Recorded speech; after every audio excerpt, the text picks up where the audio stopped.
आधी रात का काला कुआं। उत्तर प्रदेश के एक छोटे से गांव में बहुत पुराना कुआं था। गांव वाले उसे काला कुआं कहते थे। दिन में भी लोग उसके पास जाने से डरते थे। कहते थे कि रात के 12 बजे उस कुएं के पास से किसी के रोने की और किसी के हंसने की आवाजें आती हैं। गांव के बुजुर्ग हमेशा कहते थे कि बेटा, रात में उस कुएं के पास मत जाना। जो भी गया है वह पहले जैसा कभी वापस नहीं आया है। लेकिन गांव का एक लड़का राहुल इन बातों पर विश्वास नहीं करता था। उसे लगता था कि ये लोग सब वहम है। एक दिन उसके दोस्तों ने उसे चुनौती दे दी, अगर तू सच में बहादुर है तो आज रात 12 बजे काले कुएं के पास जाकर वीडियो बनाकर हमको दिखाओ।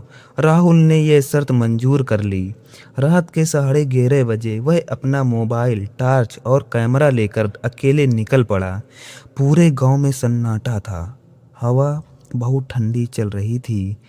पेड़ों की टहनियाँ अपने आप हिल रही थी। जैसे जैसे राहुल कुएं के पास पहुंचा, उसका मोबाइल बार बार हैंग करने लगा।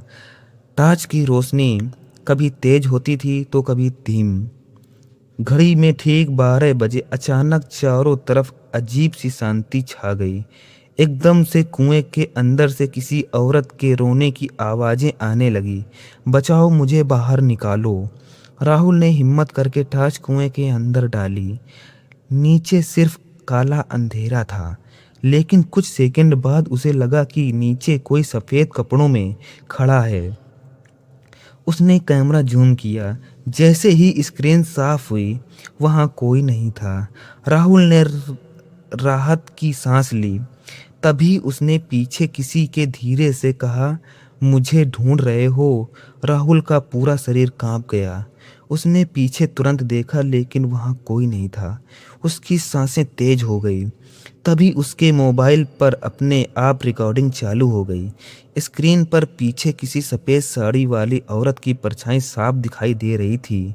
लेकिन राहुल जब पीछे मुड़कर देखता, वहां कोई नहीं दिखता। उसने डरते हुए दौड़ना शुरू किया। लेकिन जितना वह भागता उतना ही उसे लगता कि वह उसी कुएं के पास वापस आ जा गया है, जैसे कोई उसे बाहर निकालने नहीं दे रहा था। तभी सामने सफ़ेद साड़ी पहने एक औरत दिखाई दी। उसके लंबे काले बाल चेहरे पर थे, पैर उल्टे थे और आंखें पूरी तरह काली। उसके बिना होंठ हिलाए कहा, इतनी जल्दी जा रहे हो? राहुल डर के मारे जमीन पर गिर पड़ा। औरत धीरे धीरे उसकी तरफ आने लगी। हर कदम के साथ उसके पैरों से पानी टपक रहा था। जब वह बिल्कुल सामने पहुंची तो उसके शरीर से अपने आप बाल हट गए। उसका चेहरा बिल्कुल नहीं था। जहाँ चेहरा होना चाहिए था वहाँ सिर्फ काला अंधेरा था। अचानक उसने राहुल का हाथ पकड़ लिया। उसका हाथ बर्फ से भी ज़्यादा ठंडा था। राहुल पूरी ताकत से चिल्लाने लगा, लेकिन उसकी आवाज़ बाहर नहीं निकल रही थी। उसे लगा जैसे किसी ने उसका गला दबा दिया हो। तभी कुएं के अंदर सिर्फ लोगों की आवाज़ें आने लगी, इसे भी नीचे ले आओ, इसे भी मेरे पास रहने दो। राहुल ने पूरी ताकत लगाकर अपना हाथ छुड़ाया और भागने लगा। पीछे से किसी के तेज कदमों की आवाज़ें आने लगी, लेकिन जब भी वह पीछे देखता कोई भी नहीं दिखता। गांव की पहली गली तक पहुंचते ही अचानक सारी आवाज़ें बंद हो गई। राहुल किसी तरह घर पहुंचा। उस रात उसे तेज बुखार हो गया। सुबह जब उसने अपना मोबाइल देखा, उसने रात की पूरी रिकॉर्डिंग मजबूत थी। वीडियो की शुरुआत में सब सामान्य था, लेकिन आखिरी 5 सेकंड में राहुल अकेला नहीं था। उसके ठीक पीछे वही सफ़ेद साड़ी वाली औरत खड़ी थी। धीरे धीरे उसने अपना चेहरा कैमरे की तरफ उठाया और मुस्कुरा दी। राहुल डर गया। उसने तुरंत वीडियो डिलीट कर दिया, लेकिन अगले दिन वीडियो फिर से मोबाइल में वापस आ गया। इस बार आखिरी में सिर्फ एक लाइन लिखी थी, मैं अभी भी तुम्हारे पीछे खड़ी हूँ। राहुल ने कांपते हुए पीछे देखा। कमरा बिल्कुल खाली था। उसे लगा शायद उसका वहम है। लेकिन उसी समय कमरे का दरवाज़ा अपने आप बंद हो गया। पंखा रुक गया। मोबाइल की स्क्रीन अपने आप जल उठी। फिर कैमरा अपने आप ऑन हो गया। स्क्रीन में राहुल दिखाई दे रहा था, लेकिन उसके पीछे एक नहीं दर्जनों काले साए खड़े थे।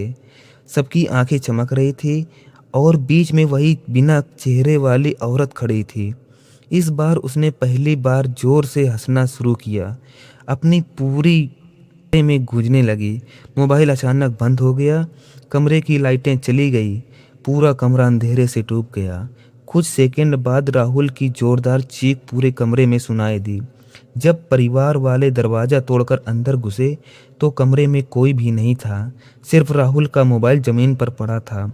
उसकी स्क्रीन पर आखिरी बार एक संदेश चमक रहा था, अब ये हमारे साथ है, अगला कौन। आज भी उस गांव के लोग कहते हैं कि अगर कोई आधी रात को काले कुएं के पास मोबाइल का कैमरा चालू करके उसके पास जाता है तो कोई ना कोई उसे खड़ा दिखाई देता है, लेकिन जैसे ही वह पीछे मुड़कर देखता है तो वहां कोई नहीं दिखता। और अगर कैमरे में सफ़ेद साड़ी वाली औरत मुस्कुराती हुई दिखाई दे तो समझ लेना वह तुम्हें देख चुकी है।